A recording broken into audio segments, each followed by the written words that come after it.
దానం నాగేందర్ గారి మీదనే March 18th రోజు నేను నాతో పాటు కాలేరు వెంకటేశ్వర్ గారు, బండారు లక్ష్మారెడ్డి గారు, ముఠగోపాల్ గారు నలుగురం కలిసి స్పీకర్ గారికి దానం నాగేందర్ గారి మీద మార్చ్ 18th రోజు పిటిషన్ ఇవ్వడం జరిగింది.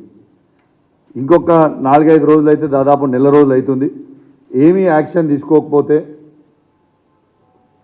నిన్న హైకోర్టులో పిటిషన్ దానం నాగేందర్ గారిని డిస్క్వాలిఫై చేయాలని నిన్న పిటిషన్ వేయడం జరిగింది. ఈ వచ్చే సోమవారం రోజు లిస్ట్ అయి కూడా ఉంది. ఖచ్చితంగా దానం నాగేందర్ గారితో పాటు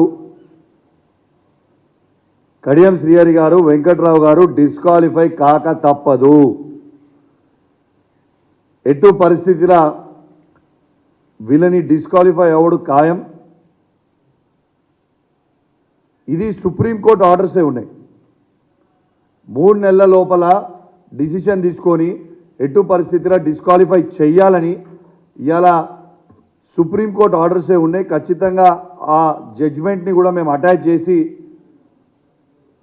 అన్ని విధాలుగా ఎవిడెన్స్ పెట్టి దానం నాగేందర్ గారు బీఆర్ఎస్ పార్టీ బీఫామ్ మీద ఎమ్మెల్యేగా గెలిచి ఇవాళ అఫీషియల్గా కాంగ్రెస్ పార్టీ సికింద్రాబాద్ ఎంపీ క్యాండిడేట్గా అఫీషియల్గా కాంగ్రెస్ పార్టీ డిక్లేర్ చేసింది. ఇంకా దీనికంటే పెద్ద ఎవిడెన్స్ అవసరం లేదు అని అన్ని ఎవిడెన్స్లు అటాచ్ చేసి ఇవాళ కోర్టులో వేసినాం. ఖచ్చితంగా సోమవారం రోజు మాకు ఫేవరబుల్ జడ్జ్మెంట్ వస్తుందని నేను ఆశిస్తూ ఉన్నాను. ఎందుకంటే ఇది simple, all evidence is there and it is proven. ఎంత బాధాకరమైన విషయం అంటే ఇదే దానం నాగేందర్ గారు కాంగ్రెస్ పార్టీ ఎంపీ క్యాండిడేట్ అయిండు సికింద్రాబాద్ పార్లమెంట్ కానీ మేము అసెంబ్లీకి పోయినాం. అసెంబ్లీకి పోతే స్పీకర్ లేడు. సెక్రటరీ గారు అసెంబ్లీలో వండుకుంటూ పోయి బాత్రూంలో దాచుకున్నాడు. బాత్రూంలో దాచుకొని తాళం పెట్టుకొని బయటకు వస్తలేడు. ఏదైనా సెక్రటరీ అంటే సెక్రటరీ బాత్రూంలో ఉన్నాడని మాకు కూడా తెలుసు. అడిగి పోయి ఉన్న తర్వాత సెక్రటరీ లేడని చెప్తున్నాడు. ఆడ ఆగి ఆగి ఆగి ఏం చేసినాం, అక్కడి నుంచి మన జాయింట్ సెక్రటరీ ఉపేందర్ గారి దగ్గరికి పైకి పోయినాం. పోయి పెటిషన్ తీసుకోండి, మీ అందరూ స్పీకర్ ఆఫీస్ కిందనే పనిచేస్తారు కదా, సెక్రటరీగా తను సెక్రటరీ అవైలబుల్ బాత్రూంలో దాచుకున్నాడు నేను లేను అని చెప్తున్నప్పుడు ఎవరికి ఇవ్వాలి? జాయింట్ సెక్రటరీకే ఇవ్వాలి కదా. జాయింట్ సెక్రటరీ గారికి పోతే ఒక్కసారి మీరు చూడండి, మీ ద్వారా వీడియో వినిపిస్తే ఇప్పుడు మీ ద్వారా యావత్ తెలంగాణ ప్రజలందరూ కూడా ఈ వీడియో వినాలి. ఇలా ఎవరైనా కలవచ్చు, మాది ప్రజాపాలన అని చెప్పుకునే రేవంత్ రెడ్డి గారు ఒక్కసారి వాళ్ళ ఆఫీస్ స్పీకర్ గారు ఆఫీస్లో ఉన్న జాయింట్ సెక్రటరీ గారు ఎట్లా చేస్తారో ఒక్కసారి మీరు ఈ వీడియోతోని మీరు వినాల్సిందిగా విజ్ఞప్తి చేస్తా ఉన్నా.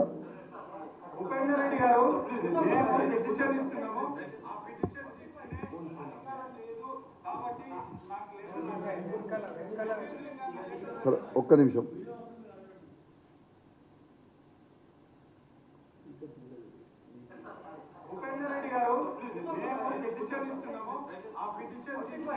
అధికారం లేదు కాబట్టి నాకు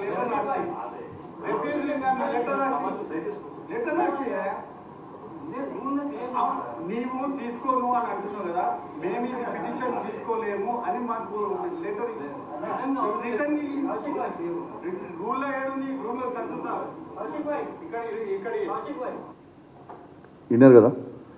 స్వయంగా స్పీకర్ గారి కార్యాలయం కనీసము పిటిషన్ ఇస్తే కూడా తీసుకోకపోతే ఏందన్నట్టండి? ఇదా ప్రజాపాలన? రేవంత్ రెడ్డి గారు రాళ్లతో కొట్టి చంపాలన్నాడు. ఇప్పుడు ఎవరిని కొట్టాలో రాళ్లతోని? ముఖ్యమంత్రి గారిని కొట్టాలనా, పార్టీని మారిన వాళ్ళని కొట్టాలనా, ఎవరు కొట్టాలి? ఖచ్చితంగా వీళ్ళు అనుకుంటారు కావచ్చు. 100% మేము చెప్తున్నాం, పార్టీలు మారిన ఎమ్మెల్యేల ఇంటి ముంగట ధర్నాలు చేస్తాం, సావు డప్పు కొడతాం, బిడ్డ మీ సంగతి ఏందో చెప్తాం, మారినో లేదో ఉట్టికి ఇచ్చిపెడతాం అనుకుంటున్నాం. ఎవరిని కూడా ఇచ్చిపెట్టే ప్రసక్తే లేదు. మీకు అంత రేషం ఉంటే దానం నాగేందర్ గారికి, కడియం శ్రీహరి గారికి, వెంకట్రావు గారికి అంత రేషం ఉంటే, మీరు సిగ్గు శరము లజ్జ మానం మీకుంటే, మీరు అన్నం తింటురు అనుకుంటే, మీరు మొగోళ్ళే అయితే కేసీఆర్ గారు పెట్టిన భిక్షని రాజీనామా చేసి మీరు మొగోళ్ళు అయితే మళ్ళీ పోటీ చేసి గెలువురా చూస్తాం. అసలు మీరు ఏమనుకుంటారా? ఉట్టిగానే ఇచ్చి పెడతాం సపరేట్గా ఉంటాం అనుకుంటారా? రాసి పెట్టుకోరి. మీ నియోజకవర్గాలలో బై ఎలక్షన్ రాక తప్పదు, మీకు డిపాజిట్లు పోక తప్పవు. ఇది నిజం నిజం నిజం.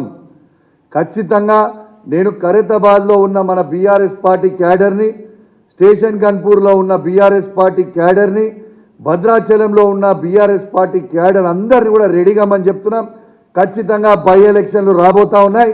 వీరి ముగ్గురికి బుద్ధి చెప్పాలి, వీరి ముగ్గురికి డిపాజిట్లు పోయేటట్టు ఖచ్చితంగా మనందరం కూడా కష్టపడదామని తెలియజేస్తూ, తర్వాత రాహుల్ గాంధీ గారు మాట్లాడుతూ ఉన్నారు తుక్కుగూడ సభలో.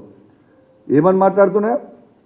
ఖచ్చితంగా పార్టీ మారినోళ్ళని ఇమీడియట్గా వాళ్ళ పదవి డిస్క్వాలిఫై అయిపోయేటట్టు మేము కొత్త అమెండ్మెంట్ తెస్తాం, మేము మా మేనిఫెస్టోలో అని పెడతాడు. ఎంత సిగ్గుమానించారనే ఆయన మాట్లాడుతుంటాడు.